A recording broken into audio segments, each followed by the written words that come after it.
Magandang araw po. Ako po si Christy.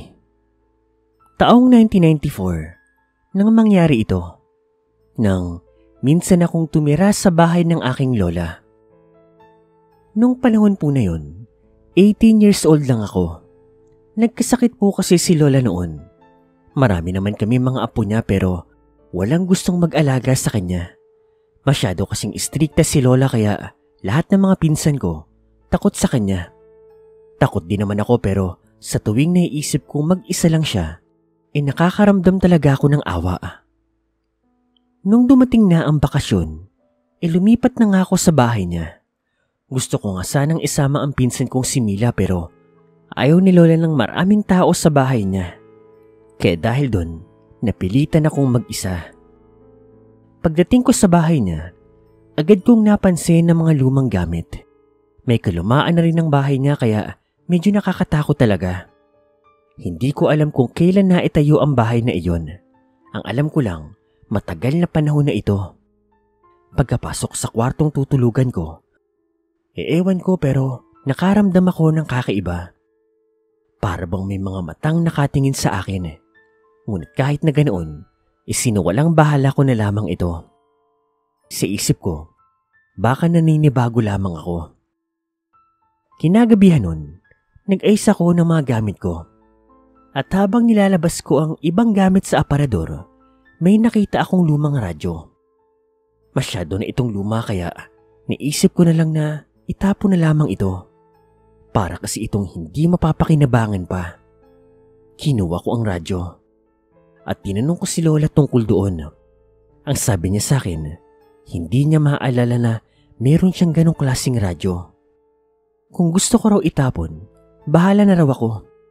Pwede ko rin naman daw itong gamitin kung gusto ko. Nang marinig ko yun, nagpasya kong itapon na lamang ito. Lumabas ako ng bahay at dinala ang lumang radyo sa may bodega kung saan nakatambak ang mga gamit na hindi na ginagamit. Nang mailagay ko na ito sa may kahon, ewan ko pero bigla ako nakaramdam ng panghihinayang. Hindi ko maipaliwanag pero may kung anong nagtutulak sa akin na kunin ang radyong iyon. Sinubukan ko itong paandarin. Ang kaso, hindi po siya gumagana. Imbis na itambak na lang ang radyo doon sa may bodega, ay kinuha ko ito ulit at dinala sa may kwarto ko. Naisip ko nga na baka pwede ko pa itong ipaayos. Kinabukasan po, agad akong nagtungo sa bahay po ni Mang Pidring para ipaayos ang radyo. Nang makita niya nga ito, agad niya akong tinanong kung saan ko nga raw ba nahanap ang radyo. Sinabi ko na lang sa kanya na nasa loob ito ng aparador ni lola. Ang sabi niya naman sa akin, magandang klase umano ang radyo. Isa raw itong lumang disenyo at wala nang mahanap na ganong klase sa mga pamilyan. Inilok ako ni Mang Pidring na bibili niya raw ang radyo. 1,000 raw. Malaking pera na rin yun sa panahon na yun kung iisipin. Pero tumanggi ako. Nakuha kasi nito ang interes ko. Kaya gusto ko itong kunin. Hindi naman nagpumilit si Mang Pidring. Kaya sinimulan niya na itong kumpunihin. Inabot siya ng ilang oras bago natapos. Matapos yun, agad niyang sinubukan paandarin ang radyo. Sa unang subok niya, hindi ito gumana kaya inulit niya pa. Nakatatlong ulit siya bago niya ito tuluyang napagana. Sobrang saya ko nga nang narinig ko ang tunog nito.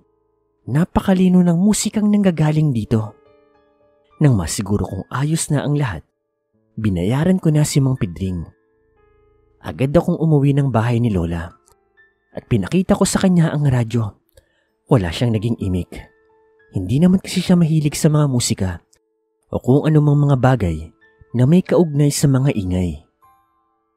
Kinagabihan, matapos kong pakainin si lola at painumin ng gamot, agad na akong nagtungo sa kwarto ko.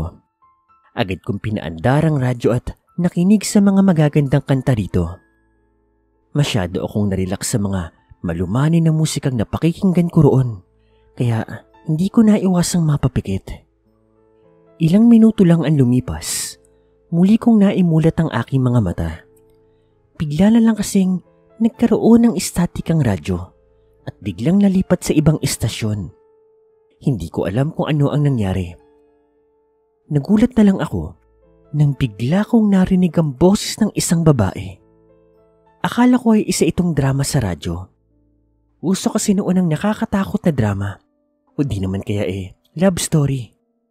Naintriga nga ako kaya hindi ko na nilipat ang istasyon at nagpatuloy ako sa pakikinig. Nagpakilala po ang babae bilang si Maymay. Nagsimula ang kwento niya nang may makilala siyang isang lalaki. Tulad ko, 18 years old din po siya. Naging malapit umano sila ng lalaki hanggang sa kalaunan, nahulog ang loob niya sa may binata. Mabait naman daw ito at maalaga. Halos araw-araw daw silang magkasama. Kaya talagang napaloob ang kanyang loob dito. Ngunit hindi niya alam na lahat pala ay merong hangganan. Isang araw, napansin niya ang pagbabago nito. Naging bastos daw ang lalaki at palagi siya nitong niyayaya na mag-inom kasama ang mga kaibigan nito. Masyado akong naintiga sa magiging kahihinatnan ng kwento. Kaya pinikit ko ang aking mga mata at pinakinggan ang mga usapan nila. Bakit ba napaka-arte mo? Para namang hindi ka bayaran na. Ganyan ba ang tingin mo sa akin? Bakit? Hindi ba totoo? Ginaasa ako ng sarili kong ama. Biktima ako. Hindi ko yung ginusto. Ay, kalat sa buong lugar natin ang pagiging bayaran mo. Huwag kang magdahilan na ginahasa ka. Hindi na nagsalita si Maymay. Pero maririnig ang kanyang mga hikbi. Naghintay ako ng ilang sandali pero wala na akong narinig na kahit na ano. Muli kong iminulat ang aking mga mata at nakita kong namatay na pala ang radyo. Dahil doon, in-off ko na lang ito at natulog na. Kinabukasan, naging abala ko sa mga gawaing bahay at sa pag-aasikaso ko sa lola ko. Hindi ko nga namalayan ang takbo ng oras. Napailing na lang ako. Nang mapagtanto ko, napuna na naman pala. Matapos kong mapakain si lola, nagbadali na ako maglinis. Nang masiguro kong ayos na ang lahat, nagtungo na ako sa kwarto. Napatingin ako sa aking orasan at nakita kong 8:00 na ng gabi. Minuksan ko ang radyo at nilagay ko sa paborito kong istasyon. Napakunot ang aking mga mata nang makita kong napunta na naman ito doon sa may istasyon kung saan ko narinig ang kwento ni Maymay. Sinubukan ko itong ilipat pero hindi ko magawa. Napaupo na lang ako sa kama at muling pinakinggan ang istorya. Maririnig kasi ang static ng radyo, pati yung mga mahihinang hikbi ni Maymay. Maya-maya, tumigil ang mga kakaibang tunog at napalitin ito ng pagmamakaawa ng dalaga. Tama na po, itay. Maawa na po kayo sa akin. Tumigil kang bata ka. Para namang hindi ka sanay sa ganitong bagay. Tumawa ang lalaki habang panay naman ang pagsigaw ni Maymay. Walang awa na ginagahasa siya ng kanyang sariling ama. Paulit-ulit hanggang sa magsawa ito.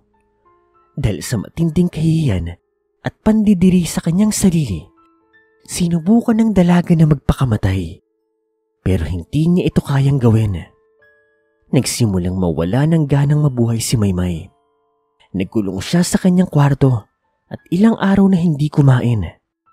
Pinilit siyang ilabas ng kanyang ama sa kanyang kwarto at muling binaboy. Parang nawala na ng pakialam si Maymay sa mundo. Kaya hindi niya na sinubukan pang lumaban pa. Isang araw, niyaya siya ng binata na mamasyal. Sa kagustuhan niyang limutin yung mga nararanasan niyang kababuyan sa loob ng sarili niyang tahanan, pumayag siya. Nagpunta sila sa isang bahay ng kaibigan ng binata. Kaarawan daw kasi nito, kaya pumunta sila roon para makisaya. Baka gusto mong uminom. Hindi kasi ako umiinom eh. Subukan mo lang.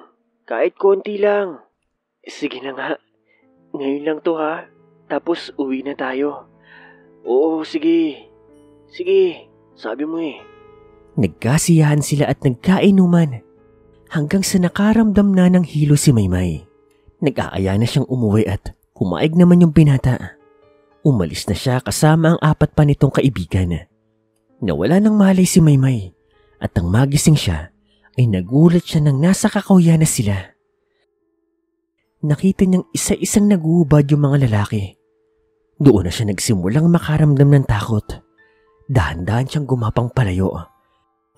Pero nakita siya ng isa sa mga lalaking naroon. Hinili siya nito at walang awang binugbog. Madidinig ang mga malalakas sa pagtama ng mga suntok sa katawan ng dalaga. Umiiyak ito at nagmamakaawa sa kanila. Parang awa niyo na. Huwag niyo itong gawin sa akin. Tumigil ka nga. Mabilis lang to. Kaya huwag ka nang pumalag. Nagsimula na silang halayin ng dalaga. Maririnig ang nakakaawang sigaw nito. Hindi ko na nga mapigilang mapaluha habang pinakikinggan ko ang nakakaawa niyang boses. Ilang sandali lang, namatay na po ang radyo. Napatingin niya ako sa orasan at nakita kong 9:00 na ng gabi. 1 oras na rin pala ako nakikinig. Dahil wala na naman akong gagawin, ay natulog na ako. Sa 3 gabi, naulit na naman po ang nangyari. Muling nagsimulang tumunog ang radyo at nagpatuloy ang kwento ni Maymay. Anong gagawin natin sa kanya? Hayaan na lang natin siyang umuwi. Sigurado ka? Paano ko magsumbong yan? Oo nga, tol. Mananago tayo dyan. Gawa mo ng paraan yan, tol. Napapikit ako at napatakip sa aking bibig nang marinig ko ang nakakakilabot na sigaw ni Maymay. Kasabay nun ay ang mga tunog na para bang hinihiwa at napupunit. Nanlaki ang mga mata ko ng detalyadong isinalaysay sa radyo kung papaanong pinaslang si Maymay. Ayon sa kwento, pinagsasaksak daw si Maymay nung binatang naging kaibigan niya. Una siyang natamaan sa may leeg, dahilan para agad siyang binawian ng buhay. Hindi pa nakontento ang binata. Pinagsasaksak pa siya sa iba't ibang parte ng katawan nito at ang huling nilaslas ay ang tiyan ng biktima. Pagkatapos siyang gawin yon, ay isa-isa niyang nilabas sa mga laman loob ng dalaga. Pucha, bakit mo naman ginawa yun? Di ba sabi mo gawan ko ng paraan? Hindi naman niya yung ibig kong sabihin, tarantado ka. Kailangan natin tong maitago. Dapat walang makaalam, pare. Sinilid nila ang katawan ni Maymay sa may sako. Tapos, dinala ito sa isang bodega. Kulay pula ang pintuan nito at ang likurang bahagi ng bodega ay puro kapunuan. Niliping nila ang sako na naglalaman ng bangkay ng dalaga. Bago sila umalis, ay kinandado nila ito. Hindi na nakita pang muli si Maymay. Maging ang kanyang bangkay ay hindi na natagpuan. Muling namatay ang radyo at otomatiko akong napatingin sa orasan. Sa pagkakataong ito, ay meron na akong napansin. Gaya noong mga nakaraang gabi, ay nagsisimula ang kwento 8:00 at matatapos ito ng 9:00 ng gabi. Nag-isip ako ng mabuti. Baka kasi may ibig sabihin yung oras na yon. Sa sobrang pag-iisip ko, hindi ko na namalayan, nakatulog na pala ako. Nagising na nga lang ako nang tumatama na ang sinig ng araw sa aking mga mata. Agad kong sinubukang paandarin ang radyo. Ngunit, hindi ito gumagana. Naisip ko, baka nasira ulit, kaya mabilis ako nagtungo sa bahay ng Mang Pidring para ipaayos ito. Habang nandoon ako, ay napansin niya ang pagiging tahimik ko kaya tinanong niya ako kung anong problema. Hindi ko napigilang ikwento sa kanya ang lahat ng narinig ko sa radyo. Natahimik siya at tinanong ako kung ano raw ba ang nalaman ko sa kwento ni Maymay. Nanigas ako nang sabihin niya yon. Hindi ko kasi binanggit sa kanya ang pangalan ng dalaga, kaya papaano niyang nalaman ito? Nag-iba ang ekspresyon ng mukha ng Mang Pedring at bigla niya akong sinakala. Kinapos na ako ng hangin. Akala ko ay mamamatay na ako. Sa hindi malamang dahilan, bigla niya akong binitawan. Takot na takot siya na para bang nakakita ng multo. Humihingi siya ng tawad at sinabi niyang nalulung lang siya sa droga nun kaya nagawa niya ang bagay na yun kay Maymay. Tinitignan ko ang direksyon kung saan nakatingin si Mang Pedring. Pero wala namang tao doon. Sa takot ko, umalis ako doon sa lugar. Humingi ako ng tulong sa mga kapitbahay. Ngunit nang balikan namin si Mang Pedring, ay laking gulat naming lahat nang patay na ito. Nagbigti siya doon sa loob ng kanyang bahay. Ayon sa kapitbahay namin, matagal na rin nilang hinahanap ang bangkay ni Maymay. Sinama ko sila sa bodega ni Mang Pedring at doon ko nalaman ni si Mang Pedring pala ang binata sa kwento at ang mga kaibigan niya. Nalaman ko rin na patay na pala ang 4 na lalaking kasama niya noong gabing ginawa nila ang krimen. Sa kabilang banda, nilibing namin ang bangkay ni Maymay kasama ng radyong pag-aari niya. Ang pinagtataka ko nilang noon ay kung papaanong napunta sa bodega ni Lola yung radyo ni Maymay.